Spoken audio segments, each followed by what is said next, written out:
Captain. Can I have a moment? Absolutely, Lieutenant. What is it you need? I had a few questions about the game Icarus. Could you answer them for me? Of course, Lieutenant. Icarus is a complex and glorious game. What is it you wish to know? I don't understand Icarus. Think of Icarus like dodgeball. But you cannot catch the balls, and you cannot move backwards. The boundaries are nonsensical, and you can only use your own specific balls. It seems nothing like dodgeball. Icarus is the culmination of years of study and research by top-ranking officials in the Air Force. It took millions of taxpayer dollars and hundreds of hours to design and refine this game, which most closely resembles war in its purest form. Dozens of games were created and destroyed in order to help it evolve over decades into what is now the second most glorious game in our military.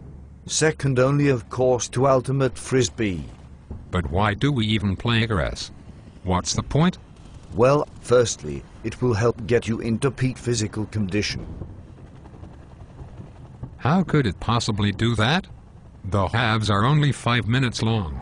I barely break a sweat. I spend more time on my knees like a bitch waiting for the score to be calculated than I do actually playing. The sprinting involved with Icarus is a great physical activity. The only people sprinting are the loggies. And no one wants to be a freaking loggy bitch. Icarus is an outstanding team-building exercise. My team sucks donkey testicles. If I hear one more meow-caw chant after a game, I will use my ordinance against my own teammates just for shits and giggles. Perhaps if your team took full advantage of the pint time before and after your games, you would improve. Doing flutter kicks on the paperclip track will not make my team better at Icarus. Staying positive is key to team building during Icarus. You have a negative attitude. That is the opposite of positive. You try to stay positive when your team tosses their balls at attackers granny style while you get sent to the graveyard because you have to try and win the games all on your own. You were only sent to the graveyard because you broke a completely logical rule. You're right. I obviously forgot that if you step on the FIBA line with your right foot on a Tuesday and it's hailed in the past month that you must first perform a side straddle hop and yell, Jägerschnitzel, before advancing into enemy territory. How silly of me. The rules are meant to help you pay attention to detail and think. Icarus is a complicated game. If a Sudoku puzzle and an elementary school yard game fondled and fornicated each other and bore a child with Down syndrome, I'm fairly certain it would closely resemble Icarus. The rules of the game help you employ Air Force doctrine and strategy that you have learned over the past 3 weeks. It is a culmination of your experiences at the ASBC. The culmination of my experiences at the ASBC is located in the bathroom at the O Club. Even if I could somehow understand Air Force doctrine, I'm sure I wouldn't use that ridiculous rhetoric and ambiguity to play dodgeball for faggots. Air Force strategy is key to winning this game. Perhaps you should attempt to employ the OODA loop in your next match. No acronym or 300-step problem-solving method will save my team from defeat. Our AOC director is dumber than Forrest Gump and half our players have knee braces. Our top offensive player has more health issues than Tiny Tim. The OODA loop doesn't advise on how to win when you have a team full of cripples. Perhaps you should focus more on Kita. Kita? K-I-T-A. We already get kicked in the ass every game. Our bacon is distributed and hanging evenly on all Griffin guidons. Perhaps you should focus more on calling a fair game. The flight commanders know the game intimately and understand every rule and how it applies to your Air Force development.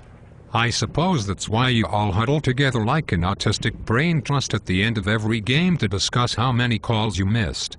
It's good to know you get them right after the fact. It really helps our team feel better about ourselves when you admit you made a mistake that cost us the game without actually changing the outcome. Thanks for that.